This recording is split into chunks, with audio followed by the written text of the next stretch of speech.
তো হ্যালো বন্ধুরা, আমি সৌম্য, তোমাদের চ্যানেল মাধব চ্যানেল। তো আজ আমরা শুনবো শিব পুরাণ। তো চলো শুরু করছি। তো শিব পুরাণ। দেবর্ষি নারদ ঢেকিতে চড়লেন। ঢেকিতে চেপে 14 ভুবন ঘুরে ঘুরে বেড়ান। বহু শিবলিঙ্গ দেখে পর পর পুজো করলেন।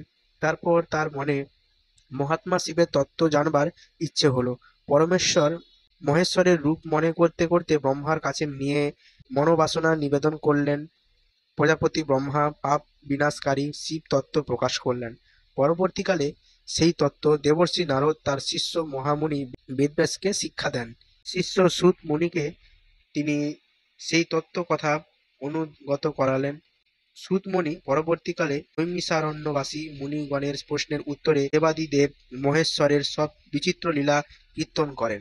জগতের কিরূপে নিগুণ মহেশ্বর সগুণ হলেন, জগৎ সৃষ্টির আগে, জগতের স্থিতিকালে, আর প্রলয় হলে তিনি কিভাবে থাকেন, তিনি কিভাবে প্রসন্ন হন, প্রসন্ন হলে কেমন ফলদান করেন, এসব প্রশ্নের উত্তর এবং নানা তত্ত্বকথা এই শিব পুরাণে বর্ণিত হয়েছে। পার্বতীর তপস্যা ও শিবের সাক্ষাৎ লাভ। পিতা দক্ষের যজ্ঞসভায় সতীর প্রতিনিন্দা শুনে সহ্য করতে পারেননি। তিনি প্রাণত্যাগ করেন। তারপর জন্মগ্রহণ করলেন হিমালয়ের কন্যা রূপে। তার নাম হলো পার্বতী। তিনি পুনরায় শিবকে পতিরূপে পাবার অভিলক্ষিত হলেন।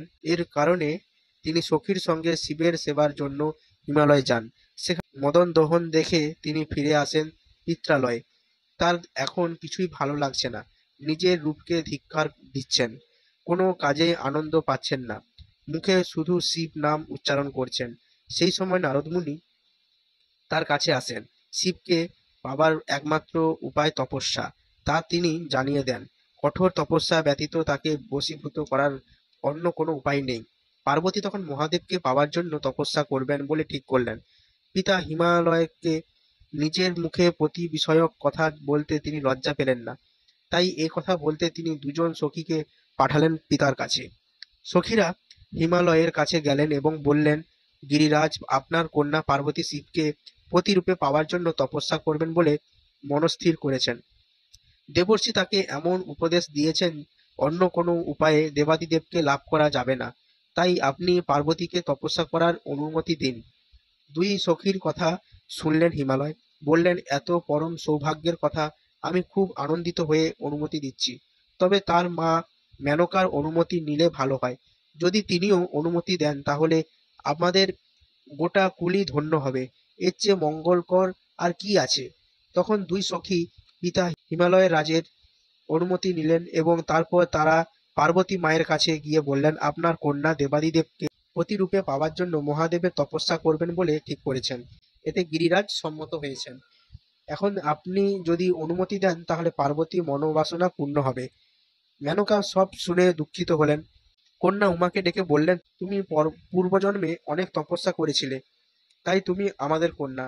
পার্বতীর তপস্যা শুরু হলো। তখন শিব একজন বৃদ্ধ ব্রাহ্মণের রূপ ধারণ করেন এবং তারপর তিনি পার্বতীর আশ্রমে যান।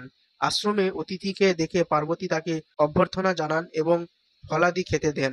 ফুল দিয়ে অতিথির পূজা করেন। তারপর তার কুশল জিজ্ঞাসাও করলেন। তখন শিব নিজের আসল পরিচয় গোপন করলেন। পার্বতীর কাছে জানতে চাইলেন, দেবী, তোমার এ আশ্রমে জল ফলাদি সব সময় পরিপূর্ণ থাকে দেখছি, কিন্তু তুমি কেন নবীন বয়সে তপস্যা করছো? তাই তোমাকে জিজ্ঞেস করতে চাই, তুমি তো সব বরই পেতে পারো, তাহলে এমন কি বর আছে যা পাওয়ার জন্য তপস্যা করছো? লজ্জায় পার্বতী কিছু বললেন না। তিনি হিমালয় নন্দিনী বৃদ্ধ ব্রাহ্মণের জিজ্ঞাসার উত্তরে তার প্রার্থিত অভিলাষ তার সখীদের দ্বারা ব্যক্ত করালেন। মহাদেবকে পাওয়ার জন্য এমন তপস্যা করছেন। এই গাছগুলি পার্বতী রোপণ করেছিলেন, সেই সেইগুলোই এখন ফুল প্রদান করছে। কিন্তু আমার সখীর মনোবাসনার কোনো ফল দেখতে পাচ্ছি না। আমার সখী প্রথমে তার রূপের পসরা নিয়ে শিবের তপস্যা করলেন, কিন্তু শিবকে রূপ দ্বারা বশ করা যায় না। তারপর দেবর্ষি পরামর্শ দেন তপস্যা করার, এবং এজন্যই তিনি তপস্যা করছেন। সখী মুখে সব কথা শুনলেন সেই ছদ্মবেশী মহাদেব। শুনে বললেন, এই সব কথা কি সত্যি নাকি পরিহাস? তখন পার্বতী বললেন, আমার সখী যা বলছেন তা সবই সত্যি। আমি মনে মনে শিবকে প্রতিরূপে বরণ করেছি। বৃদ্ধ ব্রাহ্মণ পার্বতীর কথা শুনলেন। তিনি মনে মনে ভেবেছিলেন, তার সঙ্গে মিত্রতা করবেন, কিন্তু এখন অন্যরকম মনে হচ্ছে। আমার সম্মান ও ভক্তির পাত্র হয়েছিলে তুমি, তোমার কথা শুনে সেই শ্রদ্ধা ভক্তি নষ্ট হয়ে গেল। এ কথা বলে বৃদ্ধ আসন ছেড়ে উঠে পড়লেন। তখন পার্বতী তাকে জিজ্ঞেস করলেন, আপনি আমার মধ্যে কি বিপরীত ভাব দেখতে পেলেন, আমাকে বলুন। তখন বৃদ্ধ তাকে বললেন, তুমি তো সোনা ফেলে কাঁচের কদর করছো, চন্দন না মেখে কাদা মাখতে যাচ্ছ, হাতিকে বাদ দিয়ে বলদকে বাহন করতে চাইছো, গঙ্গার জল ফেলে দিয়ে কূপের জল পান করতে চাইছো, তুমি দেবতাদের বাদ দিয়ে দানব সহবাস চাইছো, তুমি দেবতাদের বাদ দিয়ে মহাদেবের প্রতি অনুরক্ত হয়েছো। এটা কিন্তু লোক বিরুদ্ধ কাজ করেছো। হে কমল নয়না, তুমি কোথায় আর সেই শঙ্কর বা কোথায়? তোমার মুখ পূর্ণিমার চাঁদের মতো অতীব সুন্দর, আর শিব পাঁচমুখ, তোমার মাথার খোপা সৌন্দর্য আবর্তিত, আর শিব সেখানে শিবের মাথায় জটা। তোমার সারা গায়ে চন্দনের লেপন, কিন্তু শিব সারা গায়ে ছাই মেখে আছেন। তোমার গায়ে অলংকার আর শিবের গলায় সাপ, এই দুয়ের কোনো তুলনা হয়? তোমার সব আত্মীয়রা দেবতা, আর অন্যদিকে মহাদেবের পরিজন হলো ভূত পিশাচের দল। তাই বলছি, তোমার সঙ্গে শিবের কোনো তুলনা হয় না, এবং মহাদেবের কোনো সম্পত্তি নেই, তিনি তো শ্মশানে ঘুরে বেড়ায়। আর তুমি হলে গিরিরাজের কন্যা, তিনি সুন্দরী কন্যার পাত্র হবার কোনো যোগ্যতা শিবের নেই। তার কণ্ঠ বিষে পূর্ণ, তাকে সকলেই অনাদর করে, তাই তো তিনি বনে ঘুরে বেড়ায়। তার কোনো জাতের ঠিক নেই, কোনো জ্ঞান বিদ্যাও তার নেই। তাই তোমাকে বলছি, তুমি তার সঙ্গে তোমার মনের যোগ ছিন্ন করো, অন্য কোনো দেবতাকে প্রতিরূপে গ্রহণ করো। এমন ব্রাহ্মণের মুখে শিবের নিন্দা শুনে পার্বতী ক্রুদ্ধে জ্বলতে থাকলেন। তিনি বললেন, ব্রাহ্মণ, আপনি শিবের বিষয়ে কিছুই জানেন না।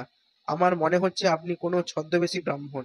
যাই হোক, শিবের প্রকৃত গুণ আমার কাছ থেকে শুনে নিন। শিব পুরাণের এই এই লীলাটি কেমন লাগলো অবশ্যই কমেন্টে জানিও। আর যদি ভিডিওটি ভালো লেগে থাকে অবশ্যই কমেন্টে লিখো হর হর মহাদেব, ওম নমঃ শিবায়। দেখা হচ্ছে পরের একটি ভিডিওতে। ওম নমঃ শিবায়।